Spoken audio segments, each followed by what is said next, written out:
12-ാം സങ്കീർത്തനം വായിക്കുമ്പോൾ ഐശ്വര്യവും സമ്പത്തും നീതിമാന്റെ വീട്ടിൽ ഉണ്ടാകുമെന്ന് എഴുതിയിരിക്കുന്നു. വിശ്വസിക്കാം, നമുക്കും ഐശ്വര്യവും സമ്പത്തിനാലും നിറയാം. ഐശ്വര്യവും സമ്പത്തും എന്റെ കൂടാരത്തിൽ, ഐശ്വര്യവും സമ്പത്തും എന്റെ കൂടാരത്തിൽ.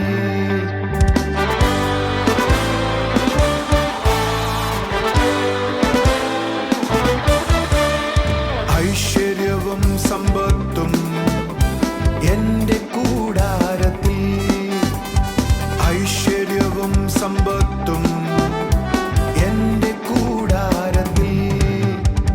ദുർവർത്തമാനം എന്നെ ഭയപ്പെടുത്തുകയില്ല, ദുർവർത്തമാനം എന്നെ ഭയപ്പെടുത്തുകയില്ല.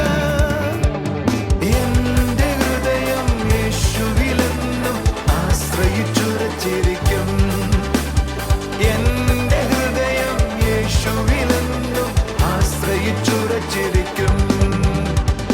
ഐശ്വര്യവും സമ്പത്തും എന്റെ കൂടാരത്തിൽ, ഐശ്വര്യവും സമ്പത്തും എന്റെ കൂടാരത്തിൽ. കർത്താവിൻ്റെ അതിപരിശുദ്ധ നാമം വാഴ്ത്തപ്പെടുമാറാകട്ടെ. അനുഗ്രഹിക്കപ്പെട്ട ഒരു നല്ല രാത്രിയുടെ കർത്താവ് നമുക്ക് തന്നതിനായി ദൈവത്തെ സ്തുതിക്കാം. ഇന്ന് നമ്മൾ കേൾക്കാൻ പോകുന്നത് ദൈവത്തിൻ്റെ ജ്ഞാനം എങ്ങനെയാണ് എന്നിൽ ക്രിയ ചെയ്യുന്നത്, എങ്ങനെയാണ് ആ ജ്ഞാനം എന്നിൽ ഉണ്ടാകുന്നത്, എങ്ങനെയാണ് അത് എന്നിൽ പ്രവർത്തിക്കുന്നത് എന്നാണ് നമ്മളിന്ന് കേൾക്കാൻ പോകുന്നത്. കർത്താവിൻ്റെ ജ്ഞാനം എന്നിലൂടെ എങ്ങനെയാണ് പ്രവർത്തിക്കുന്നത്. ഇന്നത്തെ മെസ്സേജ് നിങ്ങൾ കേൾക്കുമ്പോൾ ദൈവജനത്തിൽ പറയുന്ന ഒരു കാര്യമുണ്ട്, ജ്ഞാനമില്ലാത്തവർ അത് ചോദിച്ചുകൂടാ. നിങ്ങളുടെ ഓരോരുത്തരുടെയും ജീവിതത്തിൽ ആ ദൈവിക ജ്ഞാനം വെളിപ്പെടട്ടെ. ആ ജ്ഞാനം നിങ്ങളുടെ ലൈഫിൽ മറ്റുള്ളവർ അതിശയിക്കുന്ന വിധത്തിൽ അത് വെളിപ്പെടട്ടെ. നിങ്ങളുടെ ചിന്തകളും പ്രവൃത്തികളും കർത്താവിൻ്റെ ജ്ഞാനത്തിനനുസരിച്ചാകട്ടെ. അടുത്തൊരു നിലവാരത്തിലേക്ക് കർത്താവ് ഉയർത്തട്ടെ. ആ ജ്ഞാനം നിങ്ങളിൽ വസിക്കുന്നു. എങ്ങനെയാണ് അത് നിങ്ങളിൽ വസിച്ച് ക്രിയ ചെയ്യുന്നത് നമുക്ക് നോക്കാം. മെസ്സേജിലേക്ക് പോകാം.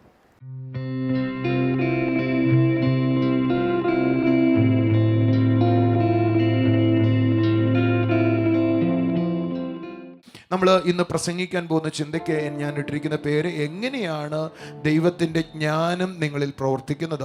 How the wisdom works in you. എങ്ങനെയാണ് ദൈവിക ജ്ഞാനം നിങ്ങളിൽ വർദ്ധിക്കുന്നത്. സത്യത്തിൽ ഞാൻ കഴിഞ്ഞ ആഴ്ച പ്രസംഗിക്കുമ്പോൾ ഫോക്കസ് ചെയ്തിരുന്ന കാര്യം എന്ന് പറയുന്നത് ക്രിസ്തു നിങ്ങളുടെ ഉള്ളിലെന്നാണ്. ഒരു നല്ല ഹല്ലേലൂയ പറഞ്ഞാട്ടെ. ക്രിസ്തീയ ജീവിതത്തിൻ്റെ ഏറ്റവും വലിയ കാര്യം എന്താണെന്ന് ചോദിച്ചാൽ ഞാൻ ഒറ്റ വാക്കിൽ പറയും, ക്രിസ്തീയ ജീവിതത്തിൽ ഏറ്റവും വലിയ കാര്യം എന്തെന്ന് ചോദിച്ചാൽ, ഏറ്റവും വലിയ രഹസ്യം എന്താണെന്ന് ചോദിച്ചാൽ, പൗലോസിൻ്റെ ഭാഷയിൽ, പത്രോസിൻ്റെ ഭാഷയിൽ, അല്ല അപ്പോസ്തലന്മാരുടെ ഭാഷയിൽ, പഴയ നിയമത്തിൽ എല്ലാം നമുക്ക് കാണാൻ കഴിയുന്നത് സർവശക്തനായ ദൈവം നമ്മുടെ ഉള്ളിൽ വന്ന് വാസം ചെയ്തതാണ്.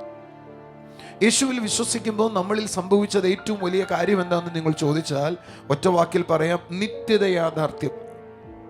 ആ നിത്യത യാഥാർത്ഥ്യമാകാൻ ആ നിത്യത എൻ്റെ ജീവിതത്തിൽ യാഥാർത്ഥ്യമാകാൻ എന്നിൽ സംഭവിച്ചത് എന്താണെന്ന് ചോദിച്ചാൽ വേദപുസ്തകം പറയുന്നത് യേശു എൻ്റെ ഉള്ളിൽ വന്ന് വാസം ചെയ്തു. പൗലോസിന്റെ അല്ലെങ്കിൽ യോഹന്നാന്റെ ലേഖനം പറയുന്നത് 1 യോഹന്നാൻ 5:11 വായിക്കുന്നത്, ക്രിസ്തു ഉണ്ടെങ്കിൽ നിങ്ങളുടെ ഉള്ളിൽ ജീവനുണ്ട് എന്ന്. ഒരു നല്ല ആമേൻ പറഞ്ഞാട്ടെ. യേശു നിങ്ങളുടെ ഉള്ളിൽ വസിക്കുന്നുവെങ്കിൽ എന്തുകൊണ്ട് നിങ്ങളുടെ ഉള്ളിൽ ദൈവിക ജീവനുമുണ്ട്. ഒരു നല്ല ആമേൻ പറഞ്ഞു. അപ്പോൾ നിത്യത എൻ്റെ ഉള്ളിൽ യാഥാർത്ഥ്യമാക്കുവാൻ കാരണമായത് എൻ്റെ ഉള്ളിൽ വസിച്ച ക്രിസ്തുവാണ്. നിത്യത എൻ്റെ ഉള്ളിൽ യാഥാർത്ഥ്യമാക്കുവാൻ സാധ്യമായത് എൻ്റെ ഉള്ളിൽ വസിച്ച ക്രിസ്തുവാണ്. കുറച്ചും കൂടെ നന്നായി പറഞ്ഞാൽ, രക്ഷയിലേക്ക് യേശുവിനെ അറിയുന്ന ഒരാളുടെ ജീവിതത്തിലേക്ക് വരുന്ന ഏറ്റവും വലിയ കാര്യം എന്താണെന്ന് ചോദിച്ചാൽ യേശു ആ വ്യക്തിയുടെ ഉള്ളിൽ വാസം ചെയ്യുന്നു. നമുക്കൊരു വാക്യം വായിക്കാം. 1 യോഹന്നാൻ 4:15 യേശു ദൈവപുത്രൻ എന്ന് ആരെങ്കിലും എന്നെ കേൾക്കുന്നവർ വിശ്വസിക്കുന്നുവോ അവരുടെ അകത്ത് യേശു വസിക്കുന്നു. അവരുടെ അകത്ത് ആര് വസിക്കുന്നു? എൻ്റെ യേശു വസിക്കുന്നു. യോഹന്നാന്റെ സുവിശേഷം യോഹന്നാൻ പറഞ്ഞപ്പോൾ അതിന്റെ 14:23 പറയുക, ആരെങ്കിലും എന്നെ സ്നേഹിക്കുന്നുവെങ്കിൽ എൻ്റെ വചനം പ്രമാണിക്കും. നമ്മുടെ ഉള്ളിൽ കൺഫ്യൂഷൻ ഉണ്ടാകും, എന്താണ് യേശു പറഞ്ഞ വചനം? ആമേൻ. ഒത്തിരി കാര്യങ്ങൾ നമുക്ക് പറയാൻ പറ്റത്തില്ല. യോഹന്നാന്റെ ലേഖനം 4:23-24 നിങ്ങൾ ഹോംവർക്ക് പോലെ ചെയ്താട്ടെ. യേശു പറഞ്ഞ എന്താ നമുക്ക് മനസ്സിലാകും. 1 യോഹന്നാൻ 3:23-24 നമുക്ക് മനസ്സിലാക്കാൻ കഴിയും. അത് ആരെങ്കിലും ചെയ്യുന്നുവെങ്കിൽ, അതാരെങ്കിലും അനുസരിക്കുന്നുവെങ്കിൽ, അടുത്ത വാചകം പറയുക, പിതാവ് അവനെ സ്നേഹിക്കും. അടുത്ത വാക്ക് പറയാം, ഞങ്ങൾ അവൻ്റെ അടുക്കൽ വന്ന് വാസം ചെയ്യും. അപ്പോൾ യേശുവിനെ ആരെങ്കിലും ദൈവമായി വാഗൊണ്ട് ഏറ്റു പറയുന്ന നിമിഷം മുതൽ അവൻ്റെ ഉള്ളിൽ സ്വർഗം മുഴുവൻ വസിക്കുകയാണ്. ഓ ലവ് യു ജീസസ്. സഹോദരങ്ങളെ, നമ്മുടെ ഉള്ളിൽ എത്രത്തോളം ഈ കാര്യത്തെക്കുറിച്ച് ബോധമുണ്ടോ എന്ന് എനിക്കറിയത്തില്ല. നമ്മുടെ അകത്ത് സർവശക്തൻ വസിക്കുന്നു. എന്നോട് കൂടെ ഒന്ന് എഴുന്നേറ്റ് നിന്നിട്ട് പറയാവോ, എൻ്റെ ഉള്ളിൽ സർവശക്തൻ വസിക്കുന്നു, എൻ്റെ ഉള്ളിൽ സർവശക്തൻ വസിക്കുന്നു. ഒന്ന് ഉറക്കെ പറ, എൻ്റെ ഉള്ളിൽ സർവശക്തൻ വസിക്കുന്നു. എൻ്റെ ക്രിസ്തീയ ജീവിതത്തിൽ ഞാൻ പോകുന്ന ഫേസ് ചെയ്യുന്ന പ്രശ്നങ്ങളെ മറികടക്കാൻ നിങ്ങൾ ആരെങ്കിലും എന്നോട് ചോദിക്കുക, എന്ത് സൂത്രവാക്യമാണ് ഉപയോഗിക്കുന്നത്, എന്താ ബ്രദർ ചെയ്യാൻ ശ്രമിക്കുന്നത്, എന്താ ബ്രദർ ചെയ്യുന്നത്? ഒറ്റ വാക്കിൽ ഞാൻ പറയും, യേശുവേ നീ എൻ്റെ ഉള്ളിൽ വസിക്കുന്നല്ലോ, യേശുവേ നീ എൻ്റെ ഉള്ളിൽ ഉണ്ടല്ലോ. ആ വാക്യങ്ങളാണ്, ആ ബോധ്യമാണ് ഓരോ ദിവസവും എന്നെ മുന്നോട്ട് കൊണ്ടുപോകുന്നത്. ഞാൻ നിങ്ങളോട് പറയട്ടെ, നിങ്ങളുടെ ബലഹീനതകളിൽ നിങ്ങൾ വീണു പോകത്തില്ല, നിങ്ങളുടെ പ്രയാസങ്ങളിൽ നിങ്ങൾ വീണു പോകത്തില്ല, നിങ്ങളുടെ കഷ്ടതകളിൽ നിങ്ങൾ വീഴത്തില്ല, നിങ്ങളുടെ പ്രതിസന്ധികൾ നിങ്ങൾ തകരത്തില്ല. ഒരേ ഒരു വാചകം നിങ്ങളുടെ ഉള്ളിൽ ഉണ്ടായാൽ മതി, എൻ്റെ ഉള്ളിൽ യേശു വസിക്കുന്നു. ഒന്ന് ഉറക്കെ പറഞ്ഞ്, എൻ്റെ ഉള്ളിൽ യേശു വസിക്കുന്നു. പ്രശ്നങ്ങൾ വരുമ്പോൾ പറ, യേശു എൻ്റെ ഉള്ളിൽ വസിക്കുന്നു. പ്രതിസന്ധികൾ വരുമ്പോൾ പറ, എൻ്റെ ഉള്ളിൽ യേശു വസിക്കുന്നു. ഒന്ന് പറഞ്ഞ്, എൻ്റെ ഉള്ളിൽ യേശു വസിക്കുന്നു. ഒരിക്കലും നിനക്ക് കഴിയാത്ത കാര്യങ്ങൾ നിന്നെ നേരിടുമ്പോൾ നീ പറയേണ്ടത്, എൻ്റെ ഉള്ളിൽ വസിക്കുന്നവൻ ലോകത്തിനുള്ളിൽ വസിക്കുന്നവനേക്കാൾ വലിയവനാണ്. എൻ്റെ ഉള്ളിൽ വസിക്കുന്നവൻ ലോകത്തിനുള്ളിൽ വസിക്കുന്നതിനേക്കാൾ വലിയവനാണ്. ലോകത്തിനുള്ളിനേക്കാൾ വലിയവൻ എൻ്റെ അകത്ത് വസിക്കുന്നു. ഞാൻ പലപ്പോഴും ഇതേ കാര്യങ്ങൾ ആവർത്തിച്ച് പറയുമ്പോൾ ചില ആളുകളെങ്കിലും ചിന്തിക്കും, ഇതെല്ലാം എനിക്ക് അറിയാവുന്ന കാര്യമാണ്. പക്ഷേ ഞാൻ നിങ്ങളോട് ചോദിക്കട്ടെ, നിങ്ങൾ അറിയാവുന്നതെന്ന് പറയുന്ന കാര്യങ്ങൾ നിങ്ങളുടെ ജീവിതത്തിൽ യാഥാർത്ഥ്യമാണോ? പ്രശ്നങ്ങൾ വരുമ്പോൾ ഈ അറിയാവുന്ന കാര്യങ്ങൾ നിങ്ങളുടെ അകത്ത് റീകളക്റ്റഡ് ആകാറുണ്ടോ? പ്രശ്നങ്ങൾ വരുമ്പോൾ നിങ്ങളുടെ ഉള്ളിൽ, എൻ്റെ ഉള്ളിൽ യേശു വസിക്കുന്നു, അതിനാൽ എനിക്ക് പറ്റുമെന്ന് തോന്നാറുണ്ടോ? തോന്നുന്നില്ല എങ്കിൽ നിങ്ങളുടെ തലയ്ക്കാണിത് മനസ്സിലായിട്ടുള്ളത്. ഒന്നും കൂടെ ഞാൻ പറയാം, യേശു വസിക്കുന്നു എന്ന തോന്നൽ നിങ്ങളുടെ മുമ്പിൽ ഒരു പ്രശ്നം വരുമ്പോൾ, യേശു വസിക്കുന്നു എന്നൊരു ഉറപ്പ് നിങ്ങളുടെ മുമ്പിൽ ഒരു പ്രതികൂലം വരുമ്പോൾ നിങ്ങളുടെ അകത്ത് വരുന്നുണ്ടോ? വരുന്നില്ല എങ്കിൽ നിങ്ങളുടെ അകത്ത് ശരിക്കും നിങ്ങളുടെ ബുദ്ധിയിൽ നിങ്ങൾക്ക് അറിയാം ഈ കാര്യങ്ങളൊക്കെ, പക്ഷേ പ്രാക്ടിക്കലി നിങ്ങളുടെ അകത്തത് ഭരിക്കാൻ തുടങ്ങിയിട്ടില്ല. നിങ്ങളുടെ അകത്ത് ഭരിക്കാൻ തുടങ്ങുമ്പോഴാ അത്ഭുതങ്ങൾ ഉണ്ടാകുന്നത്. കൈകളടിച്ചൊരു ആമീൻ പറയാം. കഴിഞ്ഞ ദിവസം രാംബാബു ബ്രദർ ഇവിടെ വന്ന് സംസാരിക്കുമ്പോൾ അദ്ദേഹം ഒരു ഉദാഹരണം പറഞ്ഞു. ഒരിക്കൽ അദ്ദേഹം ബൈബിൾ വായിക്കുമ്പോൾ മർക്കോസിന്റെ സുവിശേഷം 16-ാം അധ്യായം വായിച്ചിട്ട് ഇങ്ങനെ പറയുന്നു, അതിവിടെ എഴുതിയിരിക്കുന്ന, വിശ്വസിക്കുന്നവരാൽ ഈ അടയാളങ്ങൾ നടക്കും, അവർ രോഗികളുടെ മേൽ കൈവയ്ക്കും, അവർ സൗഖ്യമാകും. അദ്ദേഹം ചെയ്തൊരു കാര്യം എന്നെ അതിശയപ്പെടുത്തി. അദ്ദേഹം പറയുക, അത് വായിച്ചിട്ട് ഞാൻ പുസ്തകം മടക്കി വെച്ചു. എന്നിട്ട് അയൽവക്കത്തെ വീട്ടിൽ വാതിൽ മുട്ടി. എന്നിട്ട് ചോദിച്ചു, നിങ്ങളുടെ വീട്ടിൽ ആരെങ്കിലും രോഗിയായിട്ടുണ്ടോ? അടുത്തിരിക്കുന്നയാൾ, ആ വീട്ടിലെ ആൾ പ്രയാസത്തോടെ പറഞ്ഞു, ഉണ്ട്, എൻ്റെ ഭാര്യ ബ്ലീഡിംഗ് ആയിട്ടിരിക്കുകയാണ്. അദ്ദേഹം നേരെ ആ റൂമിൽ ചെന്നു, ആ മുറിയിൽ ചെന്നു. അദ്ദേഹം ആ സ്ത്രീയുടെ തലയിൽ കൈവച്ചു. എന്നിട്ട് പറഞ്ഞു, യേശുവിൻ്റെ നാമത്തിൽ സൗഖ്യമാകുക, യേശുവിൻ്റെ നാമത്തിൽ സൗഖ്യമാകുക. അദ്ദേഹം തലയിൽ കൈവച്ചിട്ട് നേരെ തിരിച്ചു വന്നു. എന്താണ് അവിടെ നടന്നതെന്ന് പോലും അദ്ദേഹം ചോദിച്ചില്ല. പക്ഷേ പിറ്റേ ദിവസമായപ്പോൾ ആ അയൽവാസി വന്ന് തൻ്റെ വാതിൽക്കൽ മുട്ടി ചോദിച്ചു, എന്താ കാര്യം? ബ്രദർ, താങ്കൾ അന്ന് കൈവച്ച നിമിഷം മുതൽ എൻ്റെ ഭാര്യ സൗഖ്യമായി, എൻ്റെ ഭാര്യ വിടിവിക്കപ്പെട്ടു. ഞാനത് കേട്ടോണ്ടിരുന്നപ്പോൾ ഞാൻ ചിന്തിച്ചു, എങ്ങനെയാണ് അത്ഭുതം ചെയ്തത്? എങ്ങനെയാ അദ്ദേഹം ചെയ്ത അത്ഭുതം എങ്ങനെയാണെന്ന് അദ്ദേഹം പറയുന്നുണ്ട്. അദ്ദേഹം ചെയ്ത പ്രവൃത്തി എന്താണെന്ന് അദ്ദേഹം പറയുന്നുണ്ട്. വളരെ സിമ്പിളായിട്ടാണ് പറയുന്നത്. ആ എഴുതിയിരിക്കുന്ന വാക്യം അങ്ങനെ തന്നെയാണെന്ന് വിശ്വസിച്ചിട്ട് തൻ്റെ ജീവിതത്തിലേക്ക് കൊണ്ടുവന്നു. താൻ എഴുതിയിരിക്കുന്ന വാക്യം അങ്ങനെ തന്നെയാണെന്ന് വിശ്വസിച്ചിട്ട് തൻ്റെ ജീവിതത്തിലേക്ക് കൊണ്ടുവന്നു. ആ കൊണ്ടുവന്ന നിമിഷം മുതൽ അത്ഭുതങ്ങൾ നടന്നു. കൈ അടിച്ചു ആമേൻ പറ. നിങ്ങളുടെ ജീവിതത്തിൽ ഈ വാക്യങ്ങൾ പ്രവർത്തിക്കണമെങ്കിൽ അത് അങ്ങനെയാണ് എന്ന് മനസ്സിലായിട്ട് വിശ്വാസത്തോടെ ചൂടുവെക്കണം. പറ, പ്രശ്നങ്ങൾ വരുമ്പോ ഞാൻ ഇങ്ങനെ പറയും, യേശു എന്റെ ഉള്ളിലുണ്ട്. പരീക്ഷ എഴുതുന്ന കുഞ്ഞുങ്ങൾ എന്നെ കാണുന്നുണ്ടോ? എനിക്ക് നിങ്ങളോട് പറയാനുള്ളത്, എങ്ങനെയാണ് എക്സാം ഫേസ് ചെയ്യുക, എങ്ങനെയാണ് ക്രോസ് ചെയ്യുക? ടെൻഷൻ വരുന്നു, നിങ്ങൾ പറ, യേശു എന്റെ ഉള്ളിലുണ്ട്, യേശു എന്റെ ഉള്ളിലുണ്ട്, യേശു എന്റെ ഉള്ളിൽ പ്രവർത്തിക്കുന്നു, എന്റെ ഉള്ളിലുള്ള യേശു പ്രവർത്തിക്കുന്നു. മാറിപ്പോകുമ്പോ നിന്ദയാ, തീർന്നു പോകുമ്പോ നിന്ദയാ, പ്രതിസന്ധികളിൽ, എന്നോട് പ്രതിസന്ധികളിൽ, ഒരിക്കൽ കൂടെ, മാറിപ്പോകുമോ നിന്ദയാ, തീർന്നു പോകുമോ നിന്ദയാ, പ്രതിസന്ധികളിൽ, എന്നോട് പ്രതിസന്ധികളിൽ, അത് തീരാത്ത നദി പോലല്ലേ എൻ പ്രതിസന്ധികളിൽ, അത് തീരാ നദി പോലല്ലേ എൻ പ്രതിസന്ധികളിൽ. മാറാത്ത ദയ ഇപ്പോൾ എന്നെ കാണുന്ന കുടുംബങ്ങളിൽ വ്യാപരിക്കട്ടെ, ഇപ്പോൾ തന്നെ വ്യാപരിക്കട്ടെ.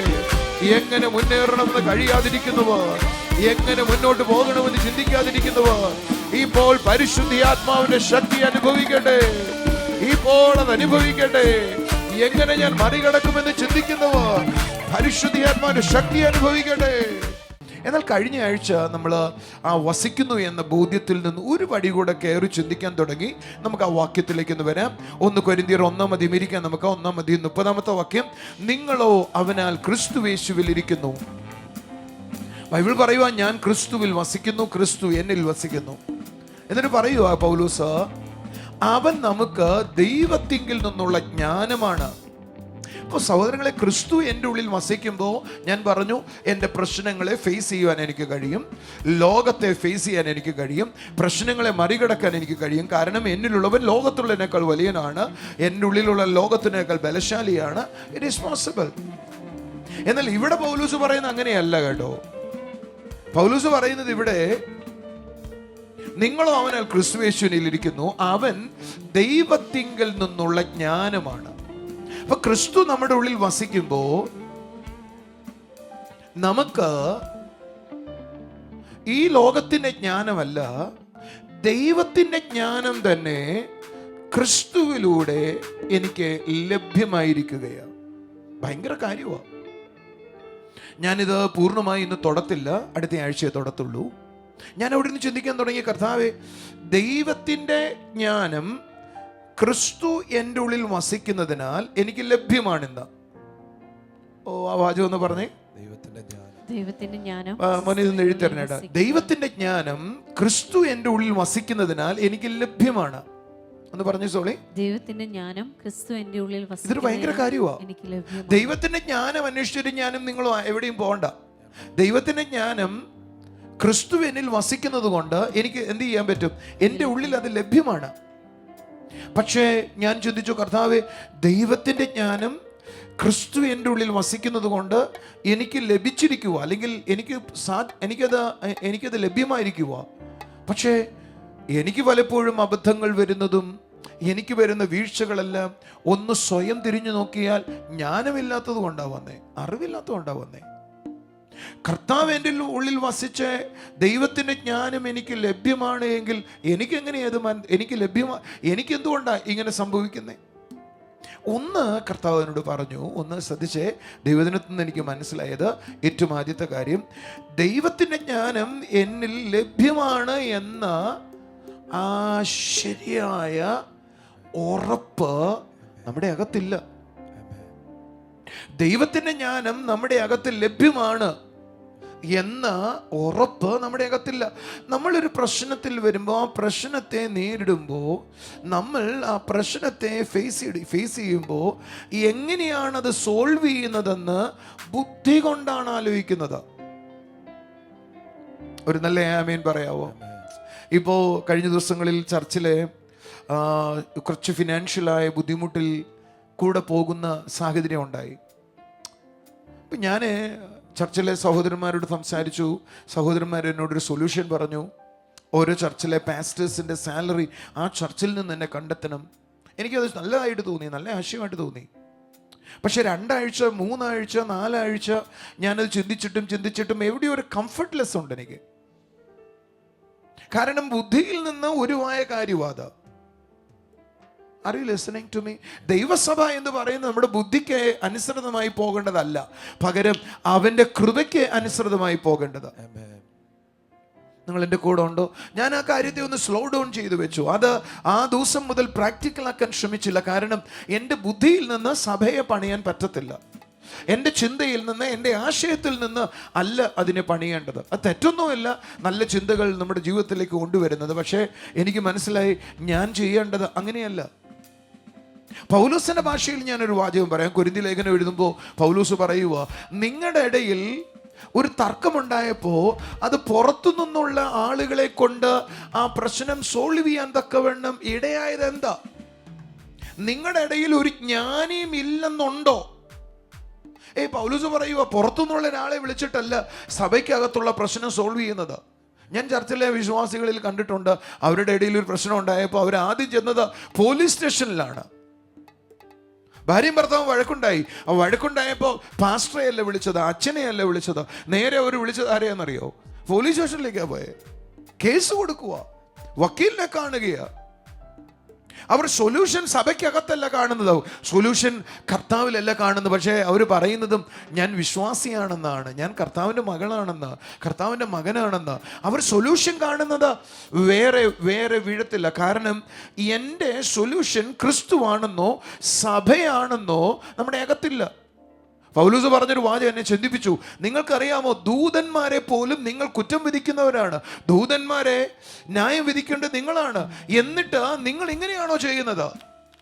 ഇറ്റ് ഈസ് ക്വൈറ്റ് ബിഗ് എന്ന് പറഞ്ഞ ദൂതന്മാരുടെ മുകളിൽ നിങ്ങളെ ആക്കി വെച്ചിട്ട്, ദൂതന്മാരുടെ മുകളിൽ ദൈവം നിന്നെ ജ്ഞാനിയാക്കി വെച്ചിട്ട് നിങ്ങൾ ഈ കൊച്ചു കാര്യം തീർക്കാൻ പോലും നിങ്ങൾക്ക് കഴിയുന്നില്ല. എൻ്റെ കാരണം ക്രിസ്തുവിലൂടെ ലഭ്യമായിരിക്കുന്ന ദൈവിക ജ്ഞാനം എന്നിൽ പ്രകടമാകാൻ ഞാൻ ഒരിക്കൽ പോലും അതിനെ അനുവദിക്കുന്നില്ലെന്ന യാഥാർത്ഥ്യം. ക്രിസ്തുവിൽ എനിക്ക് എന്ത് യാഥാർത്ഥ്യമാണ്? എനിക്ക് ദൈവത്തിൻ്റെ സകല ജ്ഞാനവും യാഥാർത്ഥ്യമാണ്. എല്ലാവരും ഒന്ന് പറയാവോ? ക്രിസ്തുവിൽ എന്താണ്? എനിക്ക് ദൈവത്തിൻ്റെ ജ്ഞാനം യാഥാർത്ഥ്യമാണ്. അത് അവൈലബിൾ ആണ്. ഒന്നുറക്കെ പറ, അവൈലബിൾ ആണ്. ഹല്ലേലൂയ. കൈകൾ അടിച്ചിരുന്നല്ലേ ആമീൻ പറഞ്ഞാട്ടെ. ഞാനൊരിക്കൽ ദുബായ് എയർപോർട്ട് വഴി യാത്ര ചെയ്യുമ്പോൾ ദുബായ് എയർപോർട്ടിലെ ഒരു മനോഹരമായ മാഗസിൻസ് അടക്കി വെച്ചിരിക്കുന്നത് കണ്ടു. സാധാരണ അങ്ങനെ അവിടെയുള്ള സാധനങ്ങൾ എടുക്കുമ്പോൾ അതിനൊരു വാല്യൂ ഉണ്ടാകും. പക്ഷെ ഞാൻ നോക്കുമ്പോൾ പോകുന്ന ഫോറിനേഴ്സ്, പോകുന്ന ആളുകൾ ഓരോ കോപ്പി എടുത്തുകൊണ്ട് പോവുക. ആ മാഗസീൻ എങ്ങനെയായാലും ഒരു 200 രൂപ വിലയില്ലാതെ ആ മാഗസീൻ കിട്ടത്തില്ല. കളർ പ്രിന്റ് ചെയ്ത് അതിമനോഹരമായൊരു മാഗസീൻ. പക്ഷേ പോകുന്നവർ ഓരോന്ന് എടുത്തുകൊണ്ട് പോകുമ്പോൾ എനിക്ക് ഒരു സംശയം, ഇത് കാശ് കൊടുക്കാതെയാണോ എടുക്കുന്നത്? അത് നേരത്തെ അവർ എടുത്തതാണോ? കൗണ്ടറിലാണ് ഇരിക്കുന്നത്. എനിക്കൊരു സംശയം. ഞാൻ നേരെ അവിടെയുള്ള സ്റ്റാഫിനോട് ചോദിച്ചു, ഇത് ഫ്രീ ആണോ? അദ്ദേഹം പറഞ്ഞത് ഫ്രീ ആണ്, ടൂറിസ്റ്റുകൾക്ക് ഗവൺമെന്റ് ഫ്രീ ആയിട്ട് കൊടുക്കുന്ന. ഞാനും ഒരെണ്ണം എടുത്തു. അതിൻ്റെ അവൈലബിലിറ്റി എനിക്ക് മനസ്സിലാകാത്തത് കൊണ്ട് സംശയം ഉണ്ടായത്. എന്നാൽ എനിക്ക് മനസ്സിലായി അത് എനിക്കുള്ളതാണ് എന്ന് മനസ്സിലായപ്പോൾ ഞാൻ പോയി അതിനെ എടുക്കുവാൻ തയ്യാറായി. ഇത് സെയിം വേ. ഒന്ന് കൈകളടിച്ചൊരു ആമീൻ പറഞ്ഞായിട്ട്, കൈകളടിച്ചൊരു ആമീൻ പറഞ്ഞായിട്ട്. ഞാൻ ഒരിക്കൽ ദുബായിലേക്ക് ഇതുപോലെ യാത്ര ചെയ്യുന്ന സമയത്ത് ഞാൻ ആ ഫ്ലൈറ്റിൽ നിന്ന് വന്ന ആഹാരം കഴിക്കുകയാണ്. എൻ്റെ അടുക്കലുള്ള ആളിനോട് ഞാൻ ചോദിച്ചു, നിങ്ങൾ കഴിക്കുന്നില്ലേ? അയ്യോ, എൻ്റെ കയ്യിൽ അതിനുള്ള പൈസയില്ല. ഞാൻ ചോദിച്ചു, ഇത് പൈസ കൊടുത്ത് മേടിക്കണ്ട, ഈ ഫ്ലൈറ്റിൽ കയറി എല്ലാവർക്കും ഫ്രീ ആണ്. അയ്യോ, അതെനിക്ക് അറിയത്തില്ലായിരുന്നു എന്ന് പറഞ്ഞ് അപ്പുറത്തിരിക്കുന്നവനും കഴിക്കുക, ഇപ്പുറത്തിരിക്കുന്നവനും കഴിക്കുക. ഈ പാവം അങ്ങോട്ടും ഇങ്ങോട്ടും നോക്കി കൊതി ഇറക്കി ഇരിക്കുക. കാരണം കഴിക്കാൻ പറ്റുന്നില്ല. കാരണം എന്തുവാ? അദ്ദേഹത്തിൻ്റെ അറിവിൽ അത് വാങ്ങിപ്പോയാൽ പൈസയാണെന്നുള്ള ചിന്തയെ. ഞാൻ പറഞ്ഞു, ബ്രദർ, ഞാൻ എയർ ഹോസ്റ്റസിനെ വിളിച്ചിട്ട് പറഞ്ഞു ഇദ്ദേഹത്തിന് കൂടെ ഫുഡ് കൊടുക്കാൻ പറഞ്ഞു. എന്നിട്ട് ചോദിച്ചു, ഇനിയും വേണോ? ചോദിച്ചാൽ ഒരു തരം. അങ്ങനെയാണോ? അവർ ഇനിയും തരുമോ? അവരുടെ തലയിൽ കയറിയില്ല. വില കൊടുത്ത് ചിലപ്പോൾ ഭക്ഷണം വാങ്ങേണ്ടായി വരാം. പക്ഷേ എക്കണോമി ഫ്ലൈറ്റ്സിൽ നമ്മൾ വില കൊടുത്ത് വാങ്ങേണ്ടി വരും. പക്ഷേ എന്നാൽ നോർമൽ ഫ്ലൈറ്റ്സിൽ നമുക്ക് ഭക്ഷണം വില കൊടുത്ത് വാങ്ങേണ്ടത് ഫ്രീ ആണ്. അറിവില്ലായ്മയാണ്. അവൈലബിൾ ആണെന്നുള്ള അറിവില്ല. എൻ്റെ കൂടെ ഉണ്ട് ഒരു ഹല്ലേലൂയ പറയാവോ? ശബ്ദകീർത്തനം ഹല്ലേലൂയ പറയാവോ? നമ്മുടെ അകത്ത് ദൈവത്തിൻ്റെ ജ്ഞാനം അവൈലബിൾ ആണെന്ന് എപ്പോഴെങ്കിലും മെല്ലെ മെല്ലെ ശരിക്കും ഹൃദയത്തിൽ ഗ്രഹിക്കാൻ പറ്റിയാലേ, ശരിക്കും പിടികിട്ടിയാലേ അതിനെ എനിക്ക് ആക്സസ് ചെയ്യാനായി പറ്റത്തുള്ളൂ, അതിനെ സ്വന്തമാക്കാനായി പറ്റത്തുള്ളൂ. ക്രിസ്തു എന്നിൽ വസിക്കുന്നു എന്ന് പറയുമ്പോൾ ദൈവത്തിലായിരിക്കുന്ന സകലതും എൻ്റെ ഉള്ളിൽ വസിക്കുന്നു എന്നാണ്. ദൈവത്തിൻ്റെ ജ്ഞാനവും എൻ്റെ ഉള്ളിൽ വസിക്കുന്നു. ആ ജ്ഞാനത്തെ അല്ലെങ്കിൽ ക്രിസ്തു എൻ്റെ ഉള്ളിൽ വസിക്കുമ്പോൾ എന്തൊക്കെയാണ് എനിക്കുണ്ടാകുന്നതെന്ന്, എന്തൊക്കെ എനിക്ക് ലഭ്യമാകുന്നു എന്ന് അറിയാത്തൊരു വ്യക്തിക്ക് അതിനെ ശരിയായ വിധത്തിൽ ഉപയോഗിക്കാൻ കഴിയത്തില്ല. ആ ജ്ഞാനം നമ്മുടെ ഉള്ളിൽ വസിക്കുന്നുവെന്ന് മനസ്സിലാക്കാൻ കഴിയുന്നതാണ് ഏറ്റവും വലിയ കാര്യം. ക്രിസ്തു എൻ്റെ ഉള്ളിൽ വസിക്കുന്നു എന്ന് മനസ്സിലാക്കുന്ന ഒരു വ്യക്തി ആ ക്രിസ്തുവിൻ്റെതായ ബോധ്യത്തിൽ നിലനിൽക്കും. അതേപോലെ ആ ക്രിസ്തു നിങ്ങളുടെ ഉള്ളിൽ വസിക്കുമ്പോൾ നിങ്ങളുടെ ഉള്ളിൽ നിത്യതയുളവാകുന്നു, ജീവൻ ഉളവാകുന്നു, ജ്ഞാനമുളവാകുന്നു. ആ ജ്ഞാനം ഇന്നു മുതൽ നിങ്ങളുടെ ലൈഫിൽ ക്രിയേറ്റ് ചെയ്യുകയാണ്. കർത്താവ് നമ്മളോട് സംസാരിക്കുന്ന ഓരോ വാക്കുകളും ഓരോ വചനങ്ങളും അത് നമ്മളെ അടുത്ത നിലവാരത്തിലേക്ക് ലിഫ്റ്റ് ചെയ്യുകയാണ്. ഇന്ന് കർത്താവ് നിങ്ങളോട് സംസാരിച്ചത് ആ ജ്ഞാനം നിങ്ങളുടെ ഉള്ളിൽ വസിക്കുന്നതെന്നാണ്. നിങ്ങൾ ഓരോരുത്തരും ജ്ഞാനികളാകട്ടെ. ആ ജ്ഞാനം നിങ്ങളുടെ ഉള്ളിൽ വെളിപ്പെടട്ടെ. മറ്റുള്ളവർ അതിശയിക്കുന്ന വിധത്തിൽ ആമേൻ ആ ക്രിസ്തു നിങ്ങളുടെ ഉള്ളിൽ വെളിപ്പെടട്ടെ. കർത്താവ് നിങ്ങളെ സഹായിക്കട്ടെ. നമുക്കിനി ചില സാക്ഷ്യങ്ങൾ കാണാം.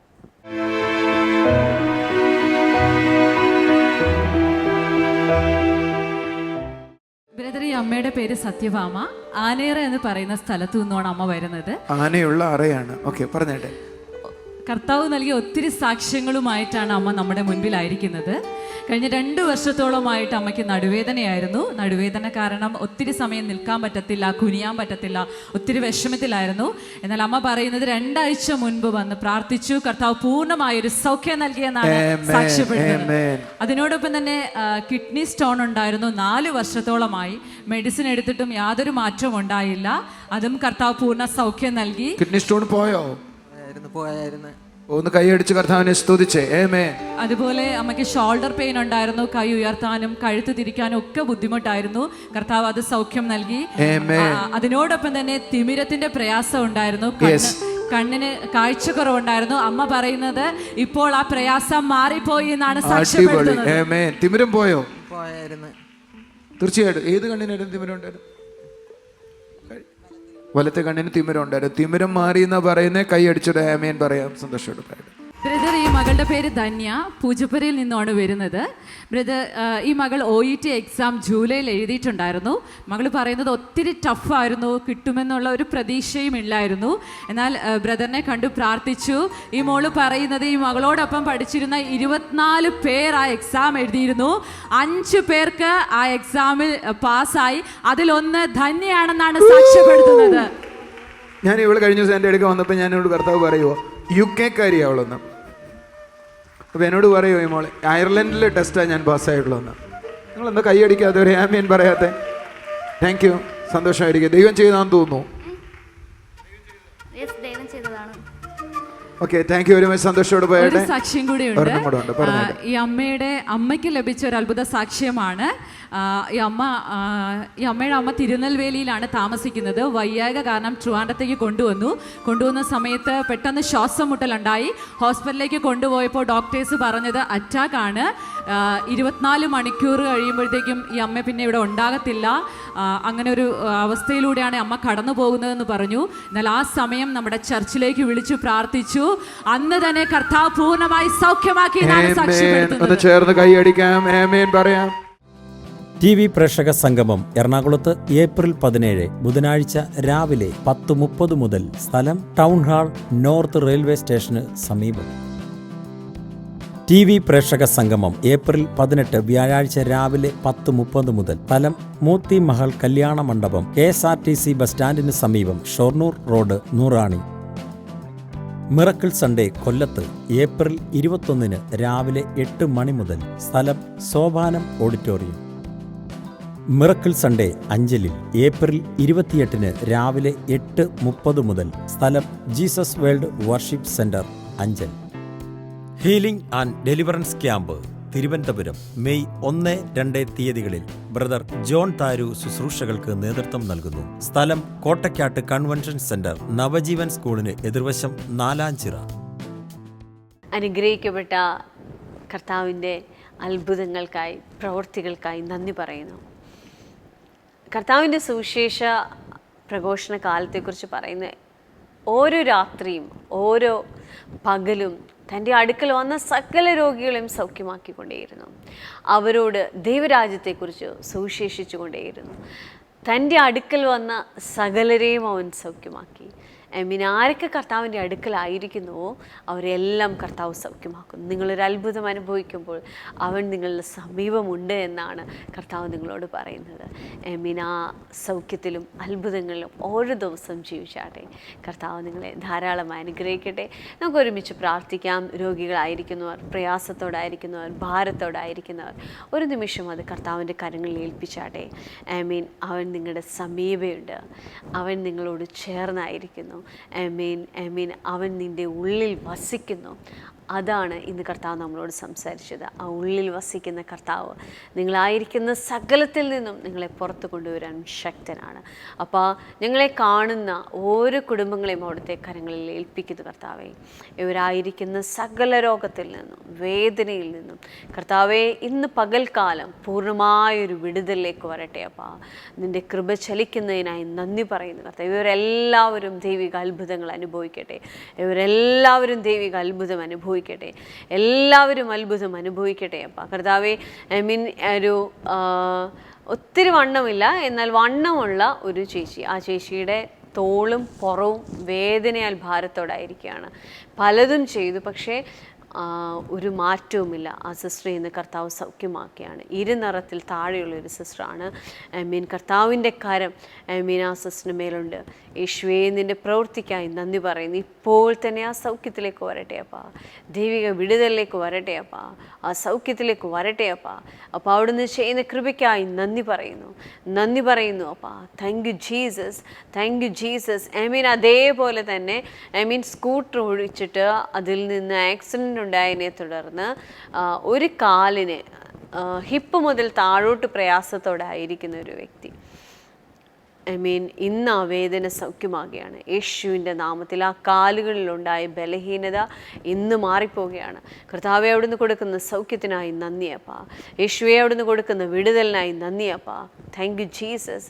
യേശുവെ നിൻ്റെ പ്രവൃത്തിക്കായി സ്തോത്രം. കർത്താവെ ഞങ്ങളെ കാണുന്ന കുടുംബങ്ങളിലെല്ലാം അവിടുത്തെ സൗഖ്യം ചലിക്കട്ടെ അപ്പാ. അത്ഭുതങ്ങളിൽ ജീവിക്കട്ടെ അപ്പാ. ആ നിറവിലായിരിക്കട്ടെ അപ്പാ. സാമ്പത്തിക ഞെരുക്കങ്ങൾ മാറിപ്പോകട്ടെ അപ്പാ. അവിടുന്ന് ചെയ്ത കൃപയ്ക്കായി സ്തോത്രം. Thank you Jesus. ആമേൻ. കർത്താവ് നിങ്ങളെ ഓരോരുത്തരെയും അവൻ്റെ കൃപയിൽ സൂക്ഷിക്കട്ടെ. God bless you. ആമേൻ.